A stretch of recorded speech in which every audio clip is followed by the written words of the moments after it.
Next topic ہمارے پاس ہو رہا ہے 1857 کی جنگ آزادی کی علامتیں. تو میں یہاں پر لکھ دیتی ہوں 1857 میں جو جنگ آزادی ہوئی تھی اس کی علامتیں، کہ مطلب اس کے جو سائنس جو ہو رہے تھے کہ جنگ ہونے والی ہے. تو ہمارے پاس یہاں پر ایک ہیڈنگ ہے چپاتیوں کی تقسیم، ایک ہے کنول کا پھول، کارستوؤں کا واقعہ، میرٹھ کا واقعہ. تو اب یہ جو ہے نا، ان میں آپ چاہو تو ڈیٹیل میں سارے پوائنٹس دیکھ سکتے ہیں، لیکن جو مین امپورٹنٹ ہے میں نے ان کو ہائی لائٹ کیا ہوا اور میں بھی ان کو ڈیفائن کرنے والی ہوں. تو یہاں پر ایک آ رہا ہے چپاتیوں کی تقسیم. اچھا، تو یہ جو دونوں ہیڈنگس میں نے ہیڈ لائن کی ہوئی ہے نا، یہ آپ لوگ اس میں لکھ سکتے ہو. شارٹ کوسچن میں سوال آتا ہے. تو متذکرہ بالا اسباب نے جنگ آزادی کے لیے حالات سازگار کر دیے تھے. 1857 کے پہلے 3 ماہ میں صوبہ شمال مغرب کے ساتھ تقریباً تمام دیہاتوں میں چپاتیاں تقسیم کی گئی.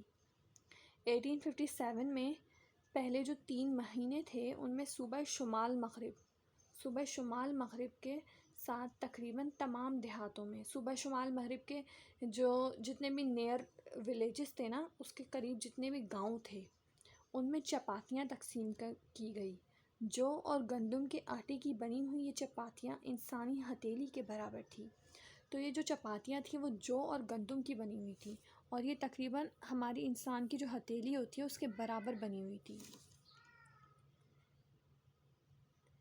حتمی طور پر یہ کہنا مشکل ہے کہ ان چپاتیوں کو گردش میں رکھنے کا کیا مقصد تھا. یہ بات بتائی نہیں گئی تھی کہ یہ چپاتیاں کیوں آخر لوگوں تک جا رہی تھیں. بعض لوگوں کا خیال ہے کہ لوگ چپاتی پر ہاتھ رکھ کر قسم کھاتے تھے کہ انگریزوں کو ملک سے نکال دیا جائے گا.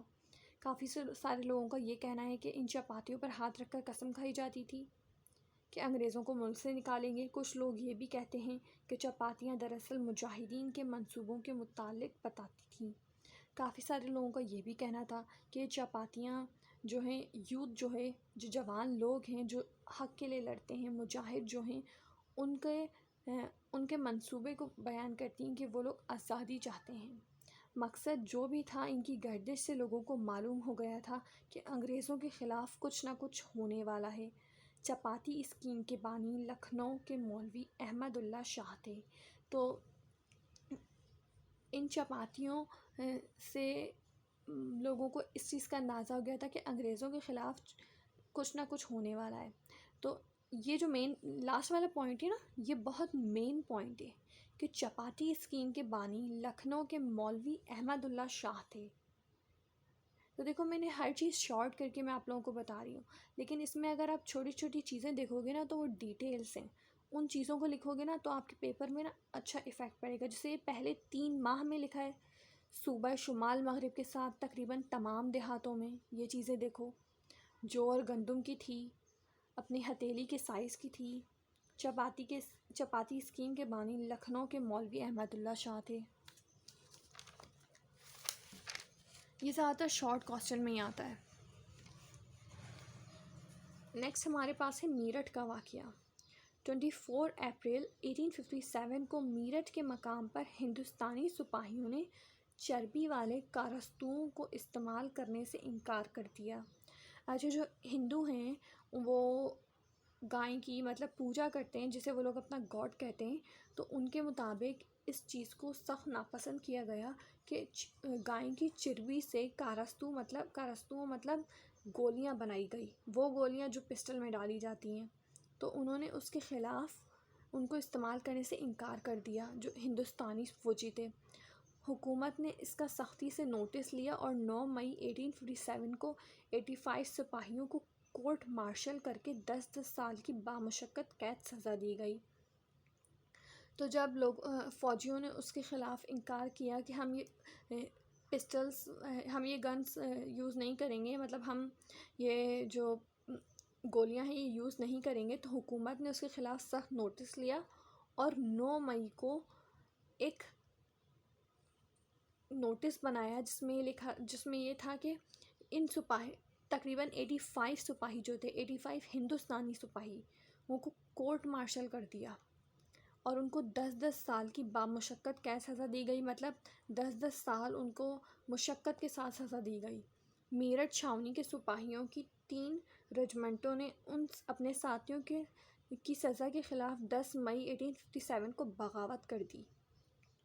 تو اب جو میرٹھ چھاؤنی کے باقی کے جو سپاہی تھے، 3 ایریاز کے جو سپاہی تھے نا، انہوں نے اس کے خلاف، اس نوٹس کے خلاف بغاوت کر دی۔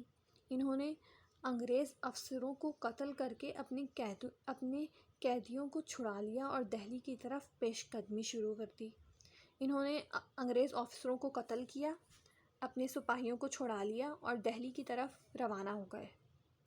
دہلی کی طرف اس لیے روانہ ہوئے کیونکہ دہلی اس وقت جو تھا وہ ابھی بھی انڈیا کا جو ہے نا مین پارٹ ہے، جو جتنے بھی حکمران تھے زیادہ تر، جو مین انڈیا پہ پوری حکومت کرتے تھے، وہ دہلی میں تھے۔ 11 مئی کو انقلابی فوج نے دہلی پر قبضہ کرنے کے بعد بہادر شاہ ظفر کو شہنشاہ بنانے کا اعلان کیا اور دہلی کو بغاوت کا مرکز بنا دیا گیا۔ پھر 11 مئی کو یہ جو فوجی تھے جنہوں نے بغاوت کی، انہیں انقلابی فوج یہاں پہ مطلب ریولیوشنری آرمی اس لیے کہا جا رہا ہے کیونکہ انہوں نے اپنے حق کے لیے لڑائی کی۔ تو انہوں نے دہلی پر قبضہ کیا اور انہوں نے یہ فیصلہ کیا اور یہ اناؤنسمنٹ کر دی کہ بہادر شاہ ظفر کو ہندوستان کا شہنشاہ بنایا جائے گا، شہنشاہ ہند بنایا جائے گا، اور دہلی کو بغاوت کا مرکز بنا دیا گیا۔ بہادر شاہ ظفر اگرچہ پہلے ہی شہنشاہ ہند کہلاتے تھے، مگر لوگوں کو معلوم تھا کہ اصل حکومت انگریزوں کی ہے، اس لیے یہ اعلان مکمل آزادی کا اعلان سمجھا گیا۔ بہادر شاہ ظفر جو تھے وہ پہلے سے ہی شہنشاہ ہند تھے، ہندوستان کے شہنشاہ تھے، مگر ریئل جو گورنمنٹ تھی وہ انگریزوں کے ہاتھ میں تھی اور لوگوں کو اس کے بارے میں علم تھا۔ تو یہ جو اناؤنسمنٹ کی ان فوجیوں نے، اس کا یہ مطلب تھا کہ اب ہندوستان ہم اپنے واپس سے قبضے میں لے رہے ہیں۔